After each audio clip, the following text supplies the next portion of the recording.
আমাদেরকে ওই মহিলাকে দেখানো হয়, যার কাছে ম্যানেজার গিয়ে বলে, আপনাকে এই বাসা ছেড়ে দিতে হবে, আর না হয় টাকা দিতে হবে বাসার। তখন সে তাকে বলে যে তোমার সাহস তো কম নয়, তুমি আমার কাছ থেকে টাকা চাচ্ছ, আমি টাকা দিতে পারবো না। এই কথা বলে সে দরজা বন্ধ করে দেয়। তখনই আমরা দেখতে পাই যে তার অ্যাসিস্ট্যান্ট কল করেছে। তখন সে তাকে বলে, ও তার মানে জিনের বাবার কি আমার কথা এতদিনে মনে পড়লো? তখন অ্যাসিস্ট্যান্ট বলেন, না, আপনার কথা মনে পড়তে যাবে কেন? স্যারের ওই লোকেশনের বাসাটি একদমই ভালো লাগছে না, তাই উনি চাচ্ছেন ওনার বাসাটি বিক্রি করে দিতে। তাই ব্রোকার নিয়ে আমি আজ আসছি, সাথে ক্লায়েন্টও থাকবে, আপনি বাড়াবাড়ি করবেন না। এটা শুনে সে অনেক বেশি রেগে যায় আর মনে মনে ভাবে, আসতে দেও তাদেরকে, আমি এই বাসা কখনোই ছাড়বো না। মহিলাটির ফেস দেখে বোঝাই যাচ্ছিল সে কখনোই গিল্টি ফিল করবে না। এটা হয়তো তার ডিকশনারিতেই ছিল না। তারপর আমাদেরকে ব্রোকারকে দেখানো হয় যে কিনা কিছু ক্লায়েন্ট নিয়ে বাসায় প্রবেশ করে। মহিলাটি যারা বাসা দেখতে এসেছিল তাদের হাত ধরে নিয়ে যায় আর বলে, কিছু বছর আগে আমরা এই বাসাটিতে উঠি। বাসাটিতে ওঠার পর থেকেই আমার হাজবেন্ড অসুস্থ হতে থাকে। তারপর উনি মারা যায়। সব দোষ এই বাসার। এই বাসাতে না উঠলে হয়তো আমার হাজবেন্ড আজ মারা যেত না। তাই ভাবছি এখানে আর থাকবো না, মেয়েকে নিয়ে অন্য কোথাও চলে যাব, নিজের পুরাতন বাসায় চলে যাব। এখানে আমার হাজবেন্ডকে খেয়ে দিয়েছে এই বাসাটি। তার এই সব কথা দেখে এই দুইজন অনেক বেশি ভয় পেয়ে যায়। তারা মনে মনে ভাবে এই বাসা তো নেওয়াই যাবে না, এখান থেকে চলে যায় সাথে সাথেই। যে ব্রোকারটি এসেছিল সে অ্যাসিস্ট্যান্টকে বলে, কি রে ভাই, এইসব কি? এইসব হলে তোমরা কেন বাসা দেখাতে আসো? তারপর লোকটিও চলে যায়। অ্যাসিস্ট্যান্ট তাকে বলে, এইসব করে আপনার কোনো লাভ হবে না। যখন সঠিক মানুষ এই বাসাটি কিনতে আসবে তখন কিন্তু আপনি আপনার এই চাল ডাল দিয়ে কিছুই করতে পারবেন না। তখন মহিলাটি বলে যে সে এই বাসা ছাড়বে না। মানে মহিলাটির ফেসে কোনো গিল্টি ফিল ছিলই না। তখনই তার মেয়ে নানিয়ান এসে বলে, মা, আমাদের কি এই বাসা ছেড়ে দিতে হবে? তখন সে বলে, হ্যাঁ, ছেড়ে দিতে হবে। তখন সে বলে, আমরা কোথায় যাব? মা বলে, জানি না। তার মনে যেহেতু আমাদের জন্য কোনো ভালোবাসা নেই, তাহলে এই বাসায় থাকা সম্ভব হবে না। এক কাজ করো, তুমি তোমার সব জিনিসপত্র গুছিয়ে নাও। তখন সে বলে, এখন আমরা কোথায় যাব? ওই পুরাতন বাসায়, যেখানে থাকা সম্ভব না। যদি আমি ছোটবেলা থেকে ওই জায়গায় থাকতাম তাহলে অবশ্যই আজ পর্যন্ত আমার একটি ভালো জব হয়ে যেত। আর হয়তো এতদিনে আমি একজন ভালো ছেলে দেখে সেটেলও হয়ে যেতে পারতাম। কিন্তু এমনটা তো হয়নি, তাই না? আমার জীবনটা তো পুরো ধ্বংসই হয়ে গেল। এখন তুমি বলছো আমরা এখান থেকে পুরাতন লাইফস্টাইলে যাব। তুমি সবসময় আমাকে টাকার লোভ দেখ, এখন তো আমার ওইভাবে জীবনযাপন করা সম্ভব না। তারপর সে এখান থেকে দৌড়ে চলে যায়। মহিলাটির ফেসে কোনো গিল্টি ফিল ছিল না। এদিকে আমাদের রংকে দেখানো হয়। রংকে আপনারা তো খুব ভালো করেই চিনতে পারছেন, তাই না? যার জিয়ানসুর সাথে রিলেশন ছিল বলে সে সবার কাছে বলতো বা তার আগে পিছে ঘুরে বেড়াতো। আর সে তো জিনকে একদমই পছন্দ করতো না। সবসময় তার বিরুদ্ধে কথা বলতো। আপনারা তো খুব ভালো করেই জানেন। যারা প্রথম পর্বগুলো দেখেছেন তারা বুঝতে পারছেন। সে লিনের মামাতো ভাইয়ের কোম্পানিতে জব করত। এখন যেহেতু তার জবটি রিস্কের মধ্যে রয়েছে তাই সে শহর ছেড়ে চলে যাচ্ছে। আর তার বান্ধবীর সাথে দেখা করার জন্য এসেছে। তার বান্ধবীর সাথে সে এই ঘটনাগুলো শেয়ার করে। আসলে সে বলে যে আমি এতটা খারাপ নই যে জিনের সব তথ্য আমি তাকে দিয়ে দিব। যা তথ্য দেওয়ার তা আগেই আমি দিয়ে দিয়েছি। কিন্তু এখন আমার মনে হচ্ছে যে ওইগুলো আমি ভুল করেছি। তাই সিদ্ধান্ত নিলাম যে এই শহর ছেড়েই কেননা চলে যাই। আর যেহেতু আমাকে জিয়াংসু পছন্দ করে না তাই এই শহরে থেকেও আমার কোনো লাভ হবে না। আর চাই জিন জিনের মতো করে ভালো থাকুক। এই জন্য ভাবলাম যে চলে যাই। আর যেহেতু তুমি এয়ারপোর্টের কাছেই আছো তাই তোমার সাথে দেখা করতে চলে এলাম। নিজেকে অনেক ছোট মনে হচ্ছে। অনেক ভুল করেছি জীবনে, যেগুলো না করলে হয়তো ভালো থাকতাম। টাকার লোভ মানুষকে ধ্বংস করে দেয়, যেটার প্রমাণ আমি নিজেই। যদি আমার মধ্যে এত লোভ কাজ না করতো তাহলে আজ আমার এই অবস্থা হতো না। আমি অনেক ভালো থাকতাম। তারপর সে এখান থেকে চলে যায়। তারপর তার এক বান্ধবী তাকে কল করে বলে যে রং নাকি শহর ছেড়ে চলে যাচ্ছে। সে বলে, কেন যাচ্ছে? তখন তার বান্ধবী বলে, এটা তো আমি জানি না, তবে চলে যাচ্ছে, যাক। তখন আমরা দেখতে পাই সে তার বান্ধবীকে বলে, আচ্ছা, আমার বয়ফ্রেন্ডের কল আসছে, তার সাথে আমাকে সময় দিতে হবে। আমি আমার ফ্যামিলির সাথে ডিনারে যাচ্ছি, তোর সাথে পরে কথা হবে। এই বলে সে তার পুরো ফ্যামিলির সাথে ডিনারে চলে যায়। সবাই আজ সেলিব্রেট করছিল। ১ম সেলিব্রেট ছিল যে জিনের আন্টি যে সে তো অনেক ভালো একটি প্রজেক্ট পেয়েছে, তাই না? ওইটা। আরেকটা ছিল যে জিনের মাও ভালো একটি প্রজেক্ট পেয়েছে। জিনও যেহেতু সবকিছুর সাথে জড়িত তাই তারা এই পার্টি রেখেছে। তখন জিনের আন্টি বলে, "কিরে, তোরা যে নতুন বাসা নিয়েছিস, এটা কি মাকে জানাসনি?" তখন মা বলে, "কি বলছো? নতুন বাসা? কে নতুন বাসা নিয়েছে?" জিন, তুই নতুন বাসা নিয়েছিস, আমাকে কি বললি না যে? তখন তার ভাই বলে, তোমরা কি এখন বিয়ে করতে যাচ্ছ? লিন তখন বলে, না, এখন আমরা বিয়ে করব না।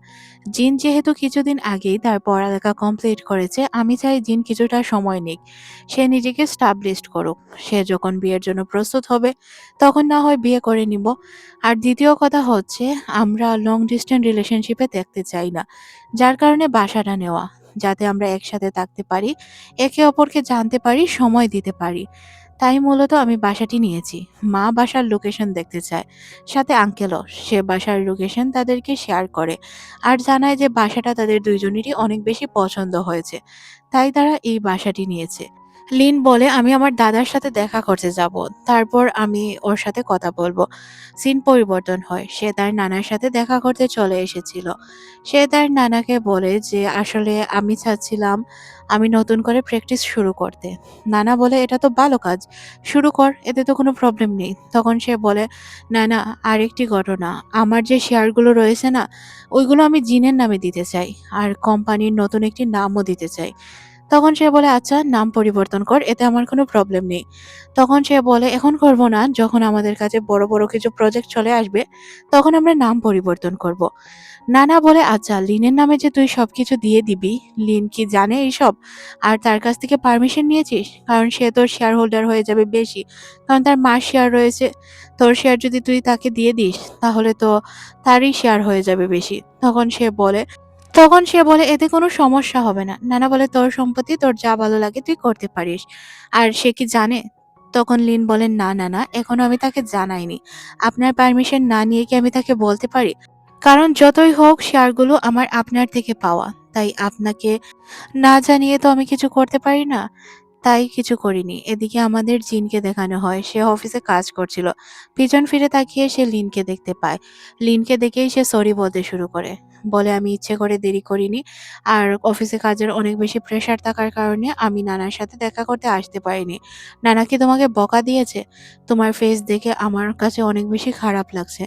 মনে হচ্ছে নানা তোমাকে বকা দিয়েছে। সে বলে, না, তেমন কিছু না। ঘটনা হচ্ছে, নানা আমাদের নেম সেরিমনিতে আসবে। তখন সে বলে, এটা তো ভালো কাজ। তাহলে এইভাবে মন খারাপ করে আছো কেন? লিন বলে, কই কিছু না তো। তারপর এইভাবেই তাদের সময় যেতে শুরু করে। সময় যাচ্ছিল, তারা তাদের মতো কাজ করছিল। কাজও শেষ হয়ে যায়। কিছু মাস পর তাদের নাম পরিবর্তন করার দিনও চলে আসে। আজ তারা তাদের নাম পরিবর্তন করবে।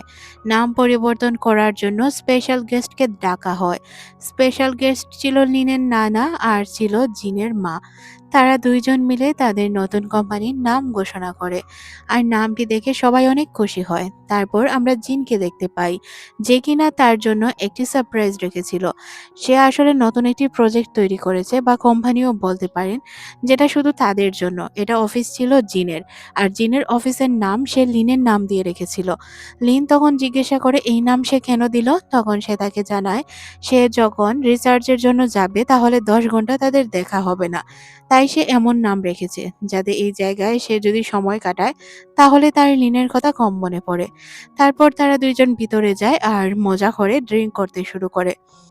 দুইজন যখন তাদের মতো করে সময় কাটাচ্ছিল তখন লিন বলে ওঠে, তোমাকে হয়তো আমি ব্যবসায় সাহায্য করতে পারবো না, সুন্দরভাবে সবকিছু সামলাতে সাহায্য করতে পারবো না, তবে জীবনে আমি তোমার সাথে হাত ধরে সারা জীবন চলতে চাই। তুমি কি আমার সাথে সারা জীবন চলার জন্য রাজি আছো? জিন বলে, কি বলছো? আবার বলো, আমি প্রস্তুত ছিলাম না। তুমি আবার বলো। তখন সে বলে যে, আমি চাই তুমি আমার সাথে সারা জীবন একসাথে থাকো। আমি তোমার জীবন সঙ্গী হতে চাই। তুমি কি আমার জীবন সঙ্গী হতে চাও? তখন সে সাথে সাথেই হ্যাঁ বলে দেয়। আর এদিকে তাদের বিয়ের সিন দেখানো হয়। তারা অনেক সুন্দর বিয়ের গাউনে ছিল। আর এইভাবেই তাদের ম্যারেড লাইফ শুরু হয়ে যায়। একে অপরের সাথে অনেক সুন্দরভাবে সময় কাটায়।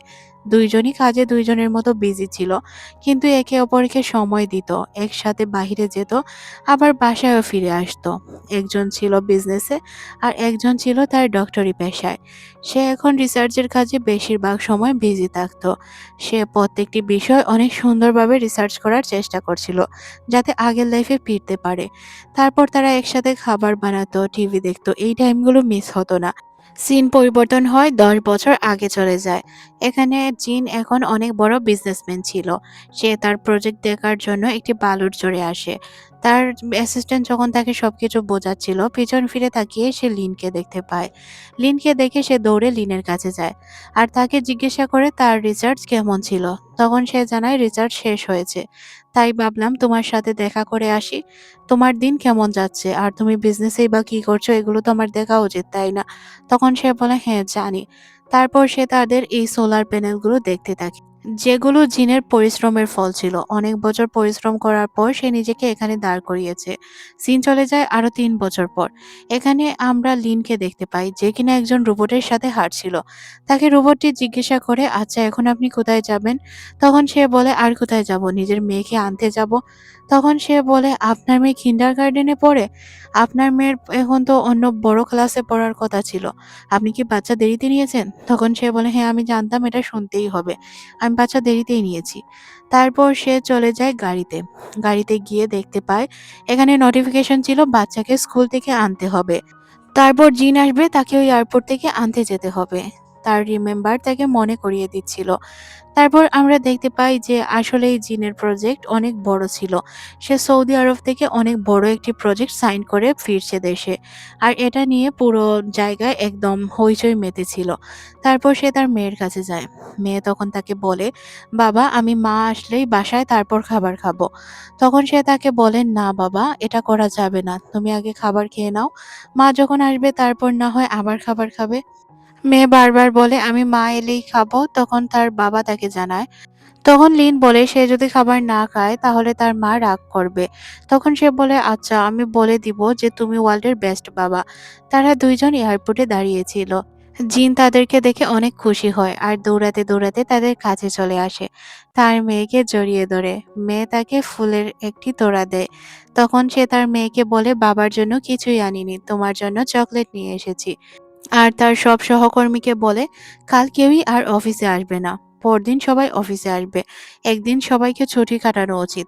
তারপর সে তার মতো করে যেতে শুরু করে আর এদিকে আমরা ক্রিস এবং জিয়ানসুকে দেখতে পাই। সে দূর থেকে দাঁড়িয়েছিল। ক্রিস বলে, তুমি না তাকে সরি বলতে চাইছিলে, তাহলে এখন কেন বলছো না? জিয়ানসু বলে, এখন সরি বলার চেয়ে ইম্পর্টেন্ট তাকে তার ফ্যামিলির সাথে শান্তিতে থাকতে দেওয়া। হ্যাঁ আমি বলতে চেয়েছিলাম, কিন্তু এখন আর আমার ওই সুযোগ বা সামর্থ্য কোনোটাই নেই। তখন সে বলে, আচ্ছা তুমি তো ড্রিংক করে একদিন আমাকে সবকিছু বলেইছো, আমি জানি সব। তখনই এখানে কেভিন চলে আসে আর বলে, আরে ওই তো ডক্টর লি, যিনি কিনা একসময় আমার জান বাঁচিয়েছিলেন। এখন উনি অনেক বড় রিসার্চার আর রিসার্চের দুনিয়ায় উনাকে হেড বলা হয়। তারপর সে ক্রিসকে বলে যে চলো আমরা ডিনারে যাই। তখন ক্রিস বলে, না আমার বয়ফ্রেন্ড আমার জন্য অপেক্ষা করছে। তারপর সে আর কেভিন এখান থেকে চলে যায়। এদিকে জিয়ানসুকে দেখানো হয় যে কিনা একা দাঁড়িয়েছিল আর সে একটি শান্তি ভরা হাসি দেয়, যেটা দেখে মনে হচ্ছিল সে এখন ভালোই আছে তার মতো করে একা। তারপর আমাদের জিন, লিন আর তাদের মেয়েকে দেখানো হয়। সে বলে, আমি প্রতিদিন ৩টি করে চকলেট খাবো। তখন লিন বলে, মা তুমি যদি প্রতিদিন ৩টি করে চকলেট খাও তাহলে তোমার দাঁত নষ্ট হয়ে যাবে। তখন সে বলে, একটি চকলেট তো তখনই শেষ হয়ে যায় টেস্ট বোঝার আগেই। আর মা এতগুলো চকলেট নিয়ে এসেছে, আমি যদি ৩টি করে না খাই তাহলে ওইগুলো তো নষ্ট হয়ে যাবে খুব তাড়াতাড়ি।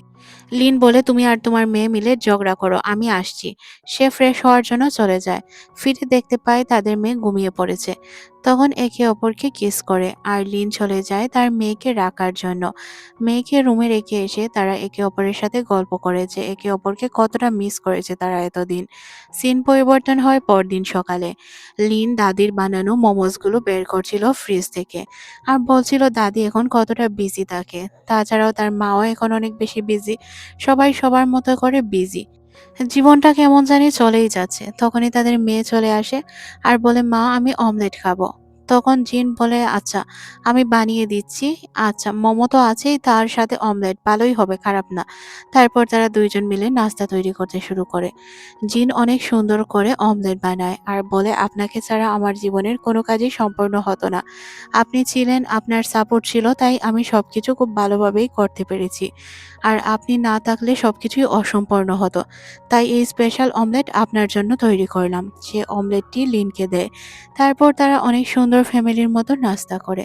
তাদেরকে দেখে মনেই হচ্ছিল তারা অনেক হ্যাপি আছে। ২ জন একটি জায়গায় বসে বসে সূর্য ডোবা দেখছিল আর বলছিল, যখন সূর্য ওঠে তখন আমাদের জীবন সুন্দরভাবে শুরু হয়। ডুবে যাওয়া সূর্যকে দেখে আমরা বুঝতে পারি জীবন যখন শেষ হয়ে যাবে তখনও আমরা এইভাবেই থাকবো সারা জীবন একে অপরের পাশে। তাদের এই সুন্দর মুহূর্ত দেখিয়ে আমাদের এই ড্রামা শেষ করে দেওয়া হয়। ড্রামাটি আপনাদের কাছে কেমন লাগলো অবশ্যই কমেন্ট করে জানাবেন। আর নতুন নতুন এমন ড্রামা দেখতে চাইলে অবশ্যই চ্যানেলটি সাবস্ক্রাইব করে রাখবেন। আল্লাহ হাফেজ।